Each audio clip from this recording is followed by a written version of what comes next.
Hello student, आज आप lockdown period के बीच कक्षा 7 सामान्य अध्ययन के क्लासों के बीच हमारे इतिहास पुस्तक के अध्याय हजार वर्षों के दौरान हुए परिवर्तनों की पड़ताल पाठ का इस अध्याय के प्रश्न उत्तर के माध्यम से अध्ययन करेंगे। अब बच्चों, पहला प्रश्न आता है, अतीत में विदेशी किसे कहा जाता था? प्रश्न नंबर 1।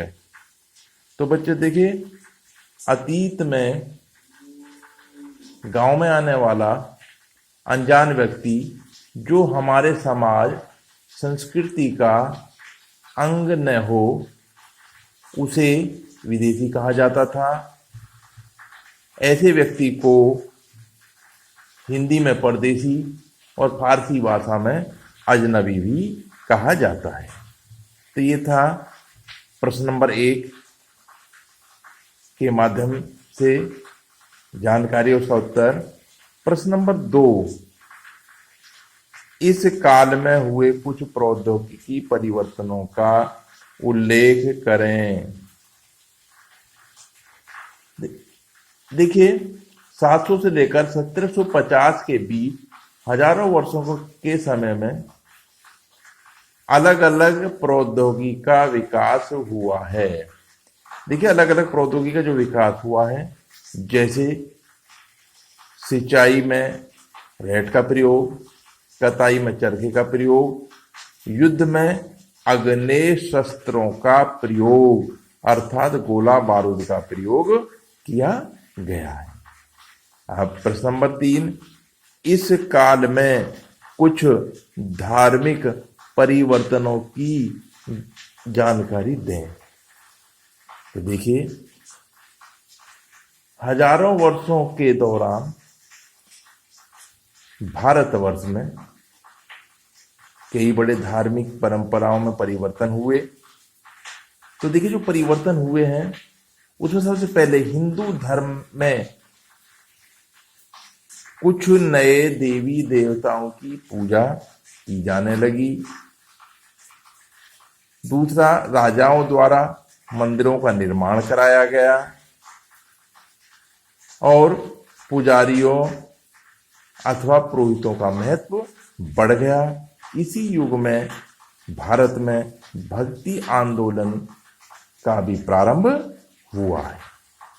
अब प्रश्न नंबर 4, पिछली कई शताब्दियों में हिंदुस्तान शब्द का अर्थ कैसे बदला है? अब देखिए, पिछली कई शताब्दियों में हिंदुस्तान शब्द में हिंदुस्तान शब्द में अनेक परिवर्तन हुए हैं। 13वीं शताब्दी में फारसी भाषा के इतिहासकार मिनहाज ए सिराज ने हिंदुस्तान शब्द का प्रयोग गंगा यमुना के बीच के क्षेत्रफल पंजाब हरियाणा के भूभाग से लिया है। वहीं 16वीं शताब्दी के आरंभ में बाबर ने हिंदुस्तान का प्रयोग इस उपमहाद्वीप के निवासियों की संस्कृति के वर्णन करने के लिए लिया है। तो देखिए, ये था प्रश्न नंबर 4। अब प्रश्न नंबर 5 आता है, जातियों के मामले कैसे नियंत्रित किए जाते हैं? अब देखिए, जातियों के मामले कैसे नियंत्रित किए जाते हैं भारत में। देखिए बच्चों, जातियों के अपने स्वयं के नियम बनाती है। प्रत्येक जाति के अपने जीवन जीने के स्वयं के नियम होते हैं, जिससे कि वे अपनी जाति के सदस्यों के व्यवहार पर क्या कर सके, नियंत्रण कर सके। इन नियमों का पालन जाति के बड़े बुजुर्गों के माध्यम से या एक सभा बनाकर किया जाता था। इसको कुछ इलाकों में पंचायत भी कहा जाता है। तो ये था प्रश्न नंबर 5। अब प्रश्न नंबर 6, सर्व क्षेत्रीय साम्राज्य से आप क्या जानते हैं? देखिए सर्व क्षेत्रीय साम्राज्य क्या है? देखिए सर्व क्षेत्रीय साम्राज्य से तात्पर्य उस साम्राज्य से है जो अनेक क्षेत्रीय राज्यों को मिलकर बना हो, जैसे सल्तनत साम्राज्य और मुगल साम्राज्य इस तरह के उदाहरण हैं। अब आता है प्रश्न नंबर 7, पांडुलिपियों के उपयोग में इतिहासकारों के सामने कौन कौन सी समस्याएं आती हैं? ठीक है बच्चों, पांडुलिपियों के उपयोग में निम्नलिखित समस्याएं आती हैं। नंबर 1, इनकी लिखावट समझ में नहीं आती, क्योंकि ये पांडुलिपि जो मिली है जर्जर हालत में मिली है। दूसरा, आज हमको लेखक की मूल पांडुलिपि शायद कहीं ही मिल पाती है। तीसरी समस्या है पांडुलिपि की, मूल पांडुलिपि की नई प्रतिलिपि बनाते समय लेखक ने या लिपिकार ने छोटे छोटे बदलाव कर दिए। अंततः मूल ग्रंथ की विभिन्न तरह की प्रतिलिपियों का अध्ययन करना हमको पड़ता है। तो प्रश्न नंबर 7 था। प्रश्न नंबर 8 आता है, इतिहासकार अतीत को कालों या युगों में कैसे विभक्त करते हैं? क्या इस कार्य में इनके सामने कोई कठिनाई आती है? तो देखिए यह इतिहासकारों ने आर्थिक तथा सामाजिक कारकों के आधार पर अतीत के कालखंडों की विशेषताएं तय करते हुए इन आधार पर इतिहास को प्राचीन काल, मध्यकाल और आधुनिक कालों में बांटा गया है। इन कालक्रम को विभाजित करते समय इतिहासकारों के सामने यह समस्या आई है कि किस महत्वपूर्ण घटना के बाद कालक्रम का विभाजन करे।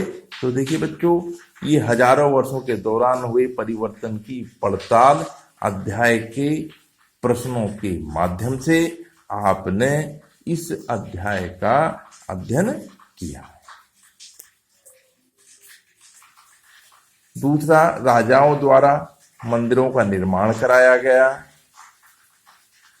और पुजारियों अथवा पुरोहितों का महत्व बढ़ गया। इसी युग में भारत में भक्ति आंदोलन का भी प्रारंभ हुआ है। अब प्रश्न नंबर 4, पिछली कई शताब्दियों में हिंदुस्तान शब्द का अर्थ कैसे बदला है? अब देखिए, पिछली कई शताब्दियों में हिंदुस्तान शब्द में हिंदुस्तान शब्द में अनेक परिवर्तन हुए हैं। 13वीं शताब्दी में फारसी भाषा के इतिहासकार मिनहाज ए सिराज ने हिंदुस्तान शब्द का प्रयोग गंगा यमुना के बीच के क्षेत्रफल, पंजाब हरियाणा के भूभाग से लिया है। वहीं 16वीं शताब्दी के आरंभ में बाबर ने हिंदुस्तान का प्रयोग इस उपमहाद्वीप के निवासियों की संस्कृति के वर्णन करने के लिए लिया है। तो देखिए ये था प्रश्न नंबर 4।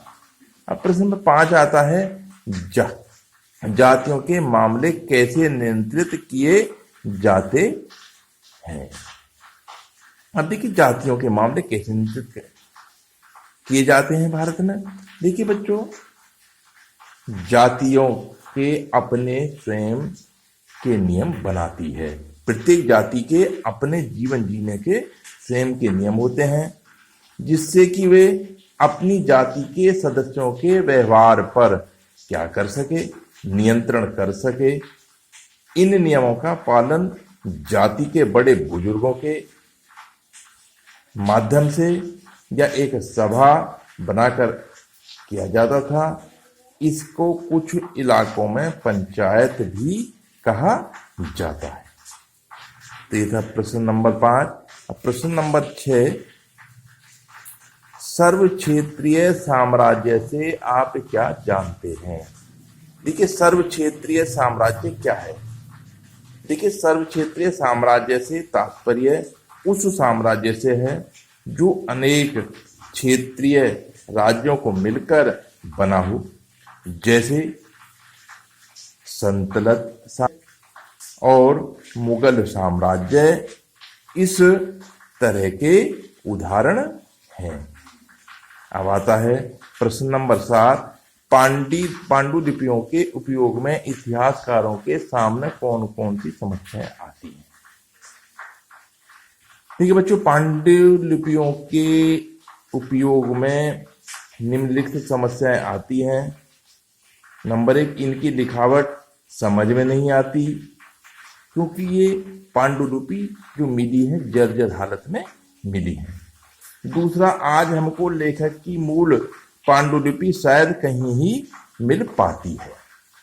तीसरी समस्या है पांडुलिपि की, मूल पांडुलिपि की नई प्रतिलिपि बनाते समय लेखक ने या लिपिकार ने छोटे छोटे बदलाव कर दिए।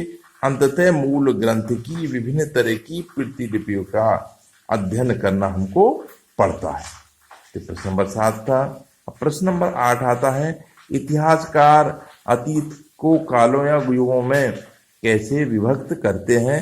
क्या इस कार्य में इनके सामने कोई कठिनाई आती है?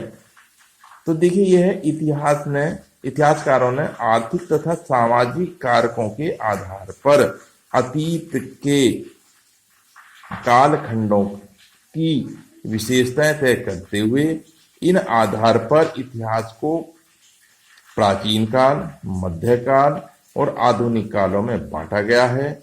इन कालक्रम को विभाजित करते समय इतिहासकारों के सामने यह समस्या आई है कि किस महत्वपूर्ण घटना के बाद कालक्रम का विभाजन करे।